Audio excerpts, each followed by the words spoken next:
அதான் மேடம் எனக்கும் ஒன்றும் புரியல. பலூன்ல பெட்ரோல் ஊத்துனதை நீங்களே பாத்தீங்கல்ல மேடம்? அப்புறம் ஏன் நெருப்புல பட்டு எரியல? எப்படி எரியும்?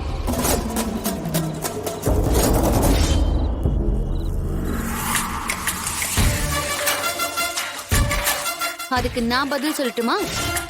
என்ன பாக்குற? அப்ப இவ்ளோ பெரிய கிரிமினல் வேலைய நீதான் பண்ணிருக்க. என்ன உளற? ஏய், ரொம்ப நடிக்காத. பஞ்சாயத்துல உன் ஆளுங்க நியாய தர்மத்தை பத்தி பேசும்போதே இதுக்கு பின்னாடி நீதான் இருக்கன்னு தெரிஞ்சு போச்சு. அதனாலதான் தனா பூக்குழி இறங்கும் போது நீ ஏதாவது தடங்கல் பண்ணுவேன்னு நினைச்சேன். அதனால உன்னை ரொம்ப டீப்பா வாட்ச் பண்ண.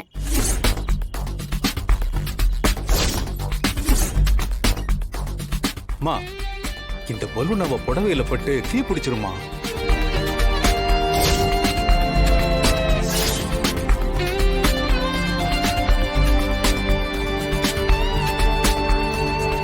நான் அனுப்புன ஆளு உன்னுடைய மொத்த பிளானையும் என்கிட்ட சொல்லிட்டான். அதுக்கப்புறமும் நான் சும்மா இருப்பேனா?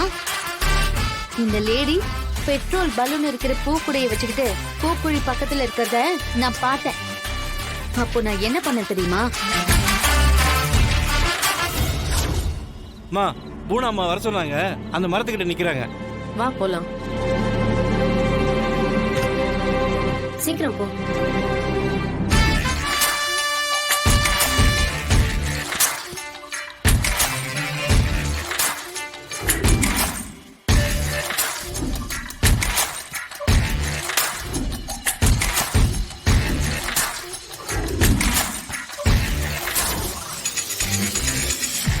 உன்னோட பிளான் எல்லாம் முறியடிச்சிட்டேன்.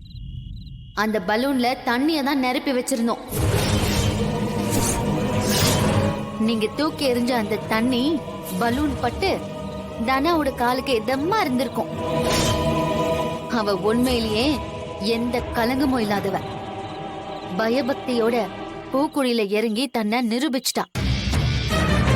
நீ என்ன பண்ணாலும் கடைசியா என்கிட்ட தோத்து போய் தான் நிக்கிற. நீ எங்க வீட்டு பொண்ணு கொல்லவும் துணிஞ்சிருக்கேல. உன்னோட கிரைம் ரேட் ரொம்ப அதிகமாயிட்டு இருக்கு.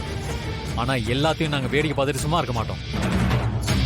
நீ பண்ணதுக்கெல்லாம் உனக்கு கூடிய சீக்கிரமே மரணாடி கொடுக்க தான் போறோம். அதையும் நீ பார்க்க தான் போற.